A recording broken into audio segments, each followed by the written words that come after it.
Right now we're going to go into flexibility work and cool down. The first thing I want to show is the seated forward fold. Now, most people think that they have to really get their knees straight in the beginning. You actually want to be able to reach forward. So if you have to bend your knees a little bit, you should. Ultimately, what you're trying to do is fold forward the hips with a straight knees. But if you bend your knees a little bit and get forward of your toes, you lift your chest forward and you hinge at the hips, hinge here, rather than hinging at the back, you're going to get all of the benefits of the exercise. I like for people to hold over the balls of the feet. Push down as much as you can, as long as you can. Relax your head and bend forward. Be careful not to bend like this. So that's the main benefit of bending your knees a little bit. Let me show you the full stretch, then you can see what I'm talking about a little bit better. If I breathe out, keep my chest up, hinge at the hips, then I'm able to do the stretch. If I bend a little bit, really push my heels back, I can still have that seated forward fold, focusing on opening the low back as well as the hamstrings. You really want to hold your feet rather than having your hands to the side. As soon as you do this, you'll notice your back will start to round. There's various hand holds. We have the toe hold, which is pretty classic. Around the ball of the feet. Then as you get better, you can rock around. So that's the seated forward fold. Again, focus on hinging from the hips and stretching your back out. Next up, we have the pancake stretch. You'll see this in many gymnastics videos on the YouTube. What we're trying to do is open up our hips and inner thighs. Our toes are going to point. The beginning position should be pushing hips as far forward as possible, and also thinking that your feet are going to extend out rather than feeling like you're going to get scrunched up in the hip joints. So I sometimes go forward and actually go sideways a bit. Okay. It's called a pancake because eventually you want to be totally flat. But what we'll start with is getting our elbows in front. Always elbows in. Get our elbows on the ground. Remember that you want to hinge at the hip rather than the back. So one good thing is to project your chest forward in between your hands. And if that's as far as you can go, that's fine. If you need to, go ahead and straighten out your arms just as long as you are projecting your chest forward in between your hands. Okay? As you get better, put your hands on the inside of your knees, roll your hips back, and lift your chest forward. Rather than holding it, you can start by rolling your hips inward, keeping your toes pointed, and lifting your chest up.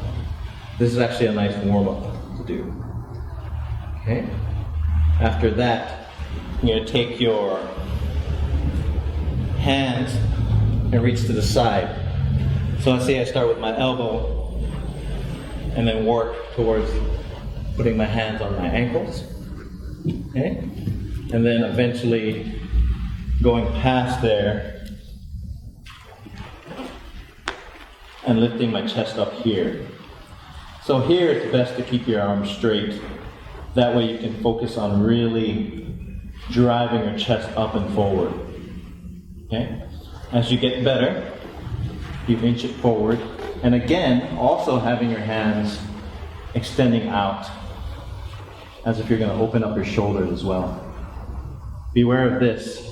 This doesn't do you any good. You have to lead with your chest in order to get your hips working correctly. It seems funny, but your upper body and your lower body have to coordinate. Otherwise, you're just going to break at your mid-back. Okay? And as you get better, you're going to pancake. And a pancake. Next up, we have a side bending stretch, side bending in a half pancake and the full pancake. This is really important because a lot of people, they do forward bends and backward bends in their practice, but they forget about the side bending. And it's actually very helpful for people that have back aches and maybe back pain from not really getting those muscles stretched out. So half pancake or hurdler, just go ahead and fold one leg in, the leg is out. You'll see a lot of people pulling their toes up towards them, and that's good. They're thinking it actually does make the stretch harder. But we're not really focused on the calf or the knee here. We're focused on above the hip, above our hips. So we're going to point. It makes it a little bit easier. Okay? And again, the upper body and the lower body have to be coordinated. I don't want to bend and flex. My upper body is going to be tall, my chest up. Then I'm going to fold directly over, in this case, my left hip. If I face you, you'll see, I'm just going to take my left elbow, take it to my left, inside of my left knee. If I keep my chest up, and almost feeling like I'm going to rotate my chest up to the ceiling. This might be enough for most of you. As you get better, we're going to take it through. Do the same thing. Then eventually you'll find yourself being able to stretch all the way through. So my chest is up, I'm bending over my left hip and not sagging my back. Okay? The other side, just to be balanced. Elbow, the inside of the knee, lift, chest up. And actually, you should bend your neck as well. That will help your leverage, and you can hold. Next is this. Again, don't sink your body forward or flex. You should be side bent. Okay? As you get better,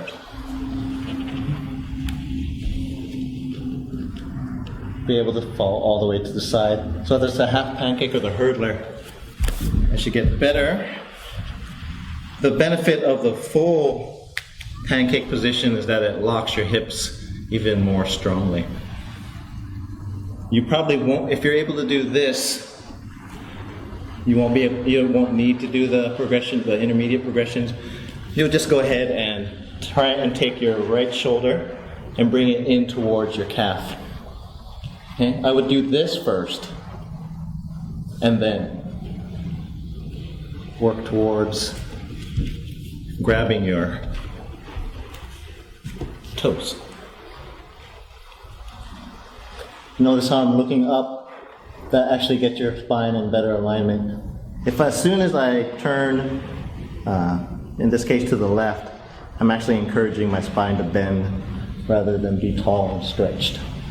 So that is a side bending in pancake stretch. So now we'll do it from the full pancake position. The benefit of the full pancake position is that it locks your hips out strongly and allows you to have that proper positioning from the get-go.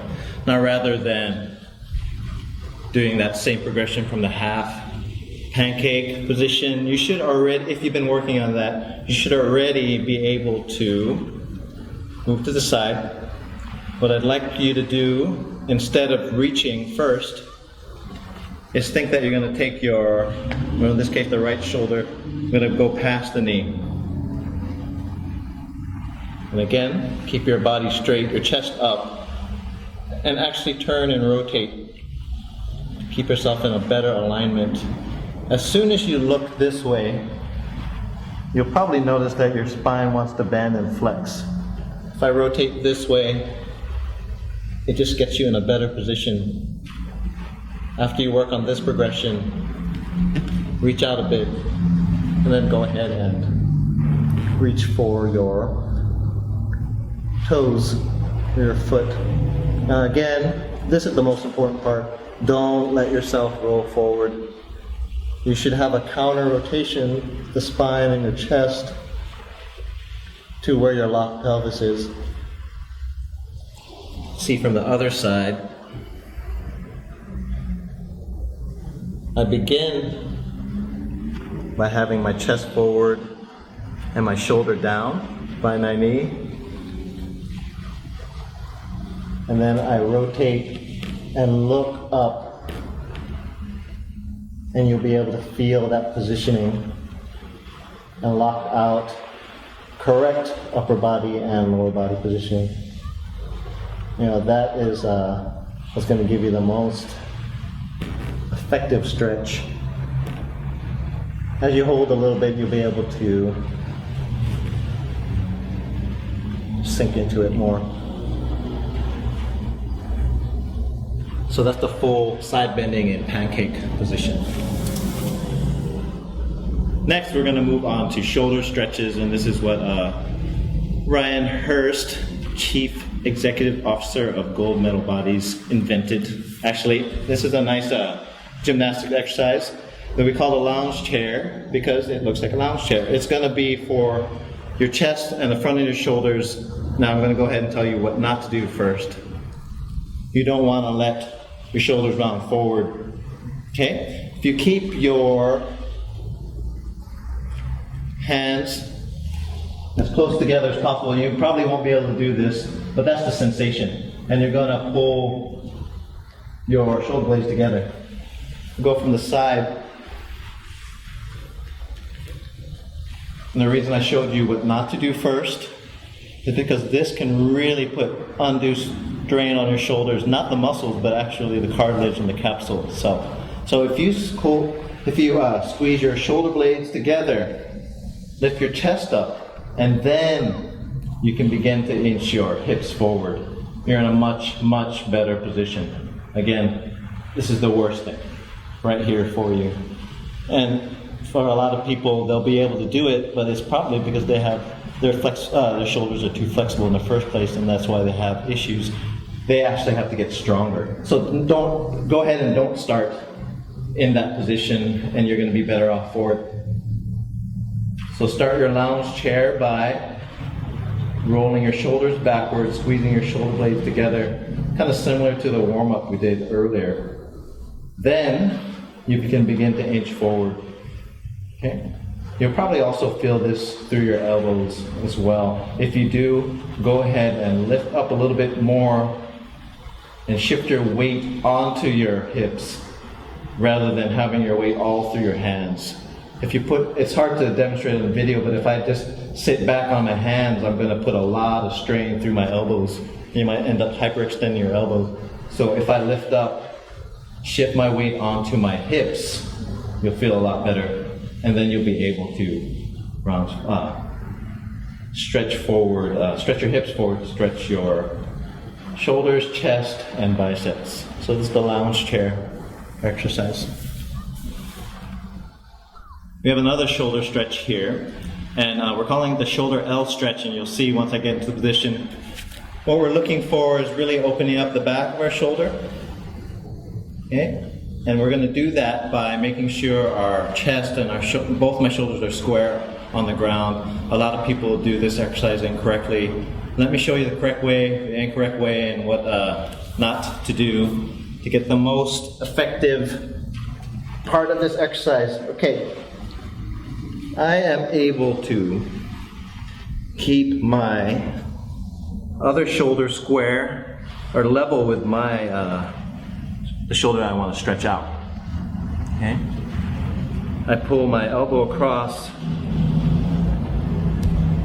take my other hand, go straight ahead, then you can see it forms an L between this hand and this hand. Okay? This is the right way to do it.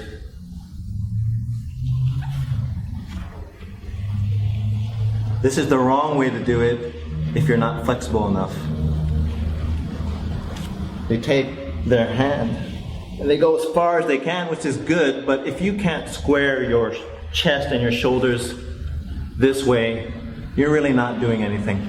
You know, as much as you try and lean into it, you're not going to do anything to that shoulder. So if you need to start like this and let it, it's hard to demonstrate because I do have that flexibility, but even if you're right here and you're not able to let that shoulder sink down, as long as this shoulder and this shoulder have a flat, are on that same flat plane, and you can keep your chest on top of your inner arm, you're stretching enough.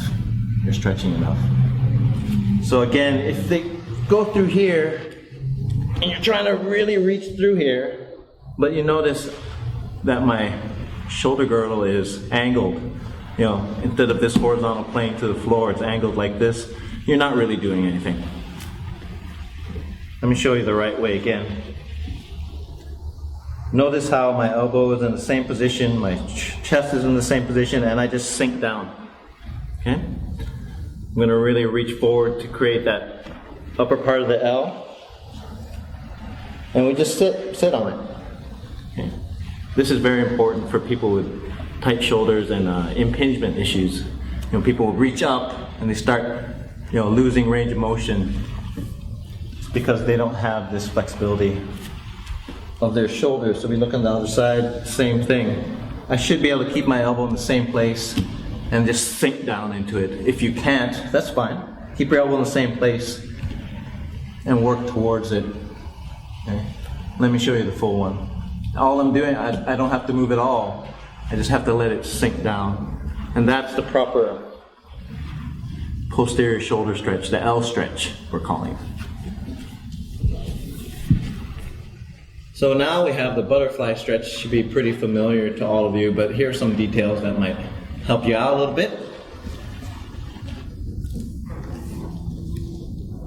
I'm going to pull my heels and my ankles as close to me as possible. I can do that by shifting my hips forward. Okay. Grab your feet, balls of your feet. That's where my thumbs are going to press. I'm going to take my elbows, put it to my inside of my thigh. Actually, in this crease here, between the calf and the hamstring, that's a good place to rest your elbows. Then you're going to, just like everything, if I lift my chest up, I'm going to get a much better stretch than thinking I'm just going to push my knees down to the ground. That really doesn't do much in terms of functional muscle flexibility, because we don't really tend to do a lot of things, you know, in this severe rounded out position. If you can, what you're going to do is roll forward, keeping your elbows in the same position. Roll your chest forward and move that way. Let me show you from the side. So here I'm extremely rounded. You actually want to hinge at the hip. Okay. As you get better, you'll be able to lift your chest up and just move your knees down by muscle action. Okay. You'll notice my chest is still up. So those little tips for the butterfly stretch, so get you going on that your inner thigh work, maybe a little bit better than you're used to. This next stretch is a deep hip rotator stretch. It's actually a deep gluteal stretch, glute stretch. So we're going to fold my left leg in this case, pull this across. I'm going to hug my right knee in. And just like most of the stretches we're doing, we're going to keep my shoulders square in relationship to my hips. I'm going to hug my knee in and lift my chest up. Okay? Very simple, actually one of the most simple stretches to do. To get better, pull that across. Pull it across and deeper into my left hip. Hug in tight and lift up. Okay, you'll feel it deep here, right in the hip socket. Don't worry too much if your hip lifts up. It's actually good to do that so that you don't over rotate your back. You'll notice some people, they'll say keep everything flat, keep your sit bone down, and then lift up. If your back can't take it, you're actually going to hurt your back by over rotating. As long as you feel the stretch here, it can actually lift up. The most important part is keeping the chest up nice and tall. Okay, none of this. And don't worry about getting both sit bones down on the ground. It actually doesn't matter. It will go down in time. Don't overstretch or over rotate your back the same way. Pulling across, hugging the knee. Inhale and lift. Deep gluteal stretch. So here we have a half lunge stretch. It's going to be a combination of a hip flexor, quadriceps, and a little bit of back bending exercise. You'll see it when you do it. Okay, so a half lunge or a tall kneeling lunge has the knee on the ground. I'm not going to get that knee forward. So you may have to scoot your toes forward so that at the end position, your knee is right over your toes, not beyond it. This is key right here. Get this hip rolled forward, facing straight ahead to the wall in front of you. You can see how this also helps in back bending right away. If you lift your chest up and be tall through your upper body, this might be enough for you. Okay? Imagine that my body is on a straight vertical plane, and I'm just going to sit right down in between my hips. Okay? So I'm not going forward. That really doesn't do anything. It's actually sitting down into the floor. So rather than moving here, go ahead and push this knee backwards. Okay? So I'll hang out here. And then this is this quad stretch. Will accentuate that stretch. Okay? You notice that I didn't lean forward. I'm not leaning forward. You know, I sat up just a little bit, but I'm trying to keep my body up as tall as possible. So this is the half kneeling lunge stretch, half lunge stretch. Next up is our front split progressions. So obviously our hamstrings and our hip flexors on the opposite leg are going to be mostly affected. This is the way I like to start it with people. You're actually going to be sitting on your back leg, or a little bit higher if you need to. But let's work on sitting on that back leg. The reason we're doing that is to keep our hips square. So if you're sitting on your heel and your shin, that's going to help you to keep your hips square, as opposed to sitting either on other side. You're going to have that hip rotating, so that hip is going to be pointing straight ahead. And as you probably guess, your other side is totally straight. We're actually going to point the toes on this one. Just like in the other stretches, the important thing is to hip hinge, okay? Not rounding the back out. If this is as far as you can go, that's fine. It doesn't do you any good to have your hip at this angle and then work on that. Work on leading with your chest, okay? Eventually you'll be able to reach forward, keep your chest up, and really hinge at the hip. Okay? Also helpful to look straight ahead and look beyond your feet. Okay? That's the first progression. The second is to do it from this tall lunge, half kneel, tall lunge. Again, we're keeping the hip square, and your upper thigh and your lower leg are all going to be on the same line. Don't let it swivel from side to side.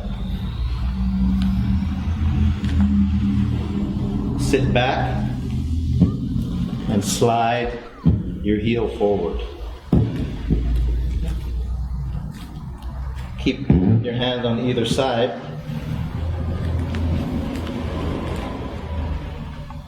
And lift your chest up.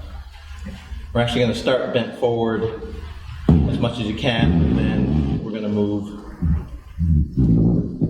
that leg. Okay? So we start at the beginning. I'm actually going to start bent and slide forward. Okay? And as you can see from that, I can start with my back leg out further and then slide even more with the front leg. The progression starts with you bent forward because it's actually a little bit easier than being vertical. And you'll feel it. So start here, work your way down. Then as you get better, it might be helpful to have blocks or a small stool so that you can start vertical. And eventually you end up like this. Front splits.